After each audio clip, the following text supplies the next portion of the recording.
आवाज चैनल से संदीप कुमार यादव की रिपोर्ट। पर्युषण पर्व का तीसरा दिन सामायिक दिवस। तेरापंथ धर्म संघ के 11वें आचार्य महाश्रमण जी के इंगित अनुसार उपासक श्रेणी के वरिष्ठ उपासक प्राध्यापक श्री डालिमचंद जी नौलखा, अहमदाबाद एवं सहयोगी उपासक श्री महावीर जी चौड़िया, मुंबई की सम्माननीय उपस्थिति में वापी भवन में पर्युषण महापर्व की आराधना गतिमान है। आज अखिल भारतीय तेरापंथ युवक परिषद के निर्देशन में वापी परिषद द्वारा अभिनव सामायिक के रूप में सामायिक दिवस मनाया गया। प्राध्यापक उपासक श्री डालिमचंद जी ने श्रावक समाज को शुद्ध सामयिक का महत्व बतलाते हुए अभिनव सामायिक का प्रयोग करवाया। ज्ञातव्य है कि प्राध्यापक उपासक श्री डालिमचंद जी अखिल भारतीय तेरापंथ युवक परिषद के आयाम जैन संस्कार विधि के मुख्य प्रशिक्षक के रूप में भी संघ में अपनी सेवाएं दे रहे हैं। सहयोगी उपासक श्री महावीर जी चौड़िया ने सामयिक के महत्व पर प्रकाश डाला। पर्युषण पर्व के दौरान वापी तेरापंथ समाज में आध्यात्मिक माहौल है। समाज में कई छोटी बड़ी तपस्याएं गतिमान हैं। श्रावक समाज बड़ी संख्या में धर्माराधना करने हेतु भवन में उपस्थित हो रहा है। आप वापी पधारे हैं, इसका क्या उद्देश्य है, आप हमारे चैनल के माध्यम से बताएं। देखिए, हम लोग तेरापंथ धर्म संघ से संबद्ध है और तेरापंथ धर्म संघ के परम पूज्य गुरुदेव आचार्य श्री महाश्रमण जी का चतुर्मास अभी अहमदाबाद में है। तो हमारे तेरापंथ धर्म संघ में अनेक प्रकार के कार्यक्रम चलते हैं, अनेक प्रकार के आयाम चलते हैं। तो उनमें से एक उपासक श्रेणी होती है। तो हम लोग उपासक श्रेणी से जुड़े हुए हैं, हम लोग उपासक हैं और परम पूज्य गुरुदेव की दृष्टि के अनुसार हम यहाँ वापी में पर्युषण महापर्व की साधना स्वयं करने के लिए और श्रावक समाज दूसरे लोग यूँ धर्म की साधना करें, आध्यात्म की साधना करें, तप संयम की साधना करें, अहिंसा संयम तप या मैं कहूँ कि संवर निर्जरा की साधना करें।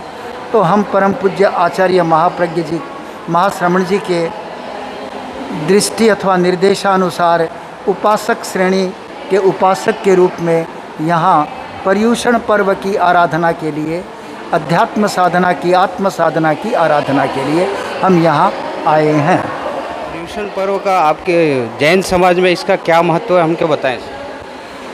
देखिए, पर्युषण पर्व जैनों का महान पर्व है और इसका मुख्य उद्देश्य है आध्यात्मिक उत्थान, आत्मा का विकास, आत्मा की शुद्धि। तो आत्मा की शुद्धि के अनेक उपाय होते हैं। क्षमा है, त्याग है, संयम है, अनासक्त की चेतना है, ध्यान की साधना है। तो हम सब पर्युषण पर्व की साधना में ऐसे प्रयोग कराते हैं, ऐसी प्रेरणा देते हैं ताकि वो यथार्थ धर्म जो है उस धर्म को, अर्थात जो भगवान की वाणी है, जो तीर्थंकरों की वाणी है, जो केवली के द्वारा प्ररूपित धर्म है, उस धर्म के मर्म को समझ सके और आध्यात्मिक विकास की दिशा में वो सही साधना कर सके।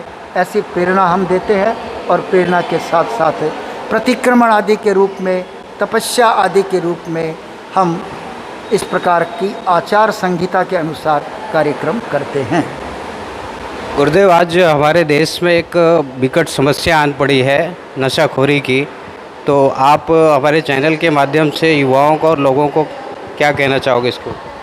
देखिए, पहले तो मैं आपको ये कहूँगा कि हम लोग गुरुदेव हमें संबोधन मत कीजिए।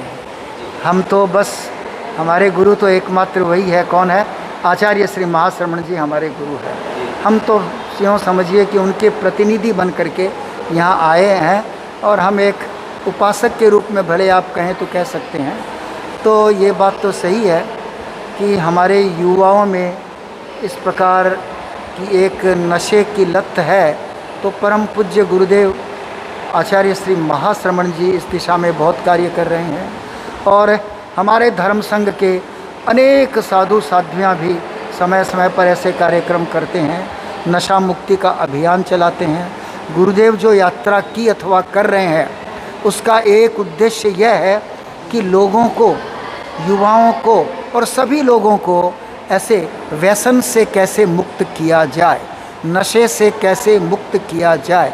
तो इस संदर्भ में हम नशे से क्या क्या नुकसान हो सकते हैं, हमें नशा नहीं करना चाहिए, अपना अहित नहीं करना चाहिए, व्यवहारिक दृष्टि से भी नशा अच्छा नहीं है और आध्यात्मिक दृष्टि से, आत्मा की दृष्टि से भी नशा यह बहुत हानिकारक होता है। तो हम समझाते हैं, समझा करके उन्हें प्रत्याख्यान, त्याग, संकल्प करवाते हैं। इस दिशा में हमें अर्थात तेरा पंथ धर्म संघ के यों आचार्य कहूँ, साधु साध्वियाँ और हम लोग भी, उपासक श्रेणी के लोग भी इस प्रकार का एक कार्यक्रम करते हैं और हमें इसमें कुछ गुरुदेव की कृपा से सफलता भी प्राप्त हो रही है। तो हम सब मिलकर यह काम करें और अपने समाज को, युवाओं को नशे की हानियाँ, उसके नुकसान बता करके नशा मुक्त एक स्वस्थ समाज की संरचना करने का प्रयास करें और यथासंभव हम करने का प्रयास कर रहे हैं।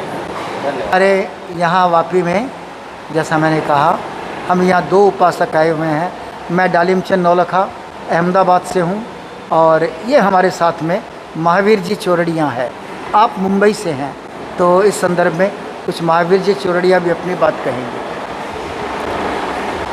जैसा कि आदरणीय भाई साहब ने बताया, उपासक श्रेणी जो गुरुदेव तुलसी ने चलाई थी, जहाँ पर साधु संत नहीं पहुँच सकते हैं, वहाँ पर पर्युषण की आराधना करने के लिए कौन पहुँचे, तो एक उपासक श्रेणी का निर्माण किया।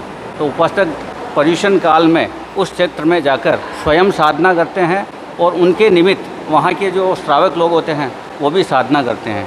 तो ये 8 दिन में हम धर्म की आराधना करते हैं, कर्मों के बारे में जानते हैं, जीव अजीव आदि सारी बातें जानते हैं, खुद हम साधना करते हैं और लोगों के साधना में भी। अभी मैंने उपासक श्रेणी के बारे में बात की, मेरा सौभाग्य है, मैं अभी जिनके साथ आया हूँ वो उपासक प्राध्यापक है। मेरे जैसे जो उपासक बनते हैं उनको ट्रेनिंग का सारा काम आप देखते हैं और ऐसे कई क्षेत्रों में उपासक भी गए हैं, जिनके बारे में आदरणीय भाई साहब बताएंगे कि इस वर्ष कितने क्षेत्रों में उपासक गए हैं और कैसे कैसे धर्म आराधना चल रही हैं। मैं निवेदन करूंगा आदरणीय डालमचंद जी साहब नौलखा से इसके बारे में थोड़ी और जानकारी दें। देखिए, ये तो गुरुदेव की ही कृपा का प्रसाद है, गुरुदेव की कृपा ही सर्वोपरि है। उन्हीं की कृपा से हम कुछ काम कर पा रहे हैं। तो हमारी ये उपासक श्रेणी अभी बहुत विस्तार ले रही है। ऐसे हमारे धर्म संघ में 750 से भी अधिक, 800 के आसपास उपासक हैं और इस प्रकार इस बार इस पर्युषण पर्व पर पूरे भारतवर्ष में 275 ग्रुप यों देश के विभिन्न क्षेत्रों में पर्युषण पर्वाराधना करने के लिए उपासक और उपासिकाओं के ग्रुप, वर्ग वहाँ पर यात्रा करने के लिए गए हैं।